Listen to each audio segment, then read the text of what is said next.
Welcome back to the bench. Today we have an Amiga 1200. This has literally just arrived a few hours ago, so I had to resist the urge to tear it open until I had time to make a video. It's quite yellowed, it's got a bit of damage here, a few keys missing and broken, slight crack in the casing here, but the rest of the casing is pretty good, but yeah, very dirty and also very yellowed. This thing is extremely yellow. So this is definitely a case, a candidate for retro brighting.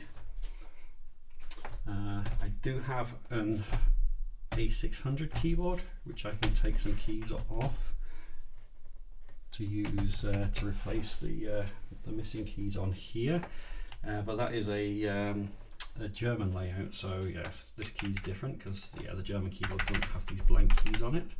So maybe I just have to gently scrape away at the lettering on one of the keys just to get that blank so that it looks the part. Yeah, but yeah, this is a very dirty yellow keyboard, so yeah, it's going to need a good clean. On the A1200 logo there, I don't know if you can see it, but it actually still has the protective plastic on there. This is the power supply that came with it, and also it is very dirty and very yellow. Look at that, and then look at that. So yeah, you can see the big difference in colour. So yeah, not sure if I'll bother rewriting the case, but you know, I will want to replace the cable because obviously it's got a British plug on here, and I'm in Germany, and this, yeah, it's a fitted plug, so it's not a moulded one. The power supply actually says it's for an A600, so yeah, not sure about that, or what that reason is. The other side of this, you can see, is a lot clearer, and it actually has somebody's postal code scraped into the bottom. I won't read it out. If you can read it, well, then you can read it. And this thing still has its warranty seal. So nobody has ever been in here. So I want to get into here, obviously break this warranty seal, and then yeah, because no doubt this thing is going to need a recap, so hopefully none of the caps have already leaked. I did check the trapdoor, and sadly there's nothing in there. I was kind of hoping I'd be looking, there was an 030 accelerator in there or something, but there wasn't. So if you have an 030 accelerator laying around that you don't want, that you don't need, and you want to donate, then you know, check my about page on YouTube, and yeah, you'll find the email address there. Any donations gratefully received. Let me take a moment to thank the sponsor of this video, PCB Way, my favourite manufacturer of prototype and low-cost PCBs. The quality of their boards is superb. They also offer CNC machining, sheet metal fabrication, 3D printing and injection molding. They can even assemble your boards for you. Sign up today as a new member and get a $5 welcome bonus. There is a link to their website in the video description where you can check out the amazing services they have to offer. Now back to the bench.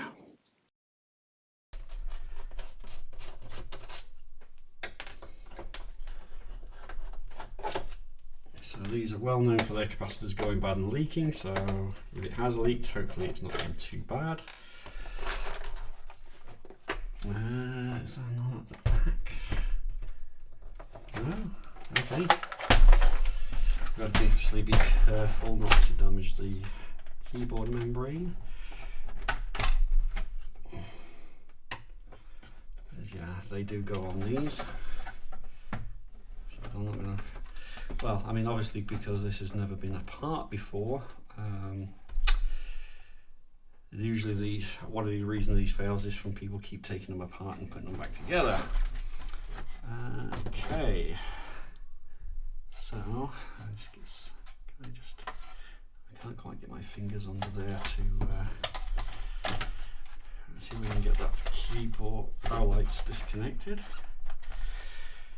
Obviously it's very rusty inside, so obviously this has been stored probably in a loft where it's been very damp. this does not want to come out. Oh, there we go. Maybe something's been spilt in here in the past and it's a bit sticky. Okay, so black. I think it's keyed anyway. Oops, I don't put on that too much. Okay, let's get some tweezers. Maybe just gently lift that up. Oh, let's get this hard drive caddy out of the way. Okay.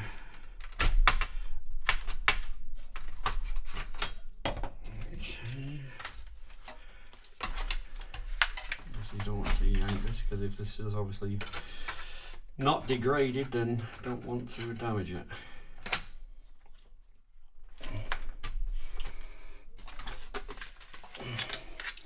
Okay, so that's our keyboard released. I'll pop it over there for a sec.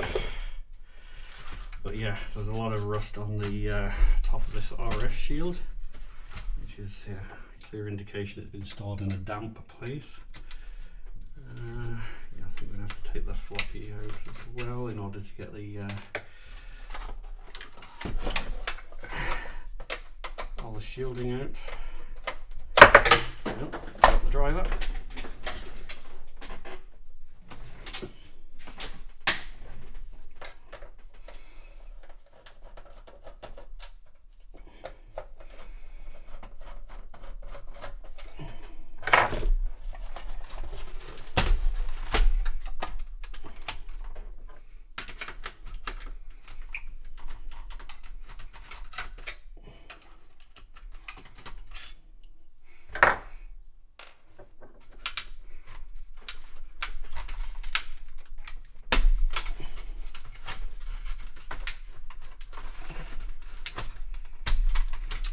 Okay, so that's that out of the way. Now we can get this RF shielding up.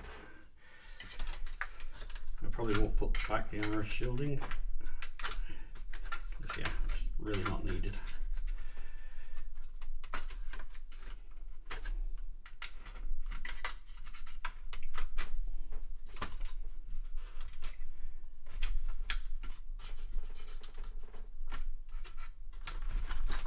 One of the tabs is bent over and down behind.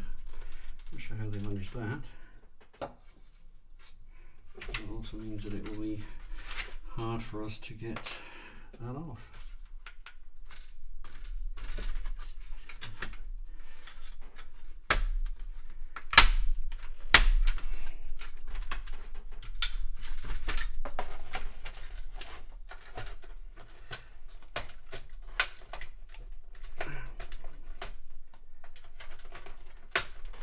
Managed to squeeze it out.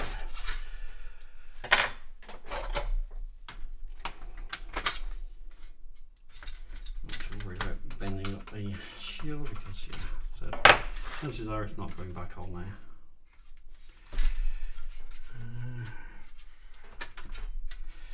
So it has its own little shield. Not sure entirely why.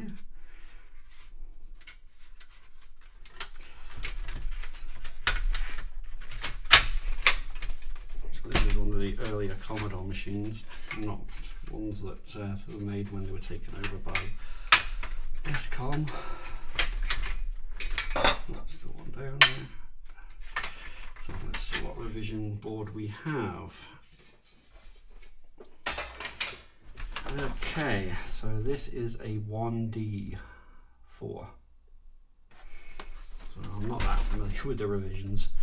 Okay, so this one, some of the other, sure there are earlier or later boards have actually a separate little PCB here for putting for the extra connector, but obviously this one has just got a ribbon cable and that header on there. Okay, so yeah, these are the 3.0 ROMs, so they'll definitely need upgrading. That's obviously gone a bit rusty. I think this here is just dust.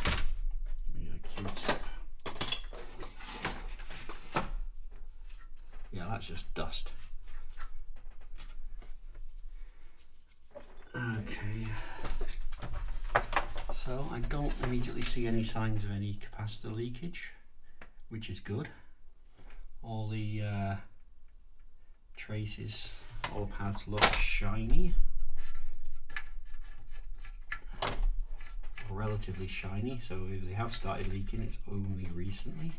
Obviously this hasn't been recapped because nobody's ever been inside here. So that'll be one thing, is to order some caps because I don't have enough in stock at the moment. And yeah, and get this thing up and running. I will be fitting a compact flash solution. So this is a 2 GB SATA, M-SATA SSD, and then this is a little 44-pin IDE to M-SATA board. I think this was like 12-13 euros off Amazon. These were about 5 euros off of eBay, so they're pretty cheap. I've actually just received another couple today. Because obviously I've got one in my 600, one in my 500 plus. This is the one from the 600.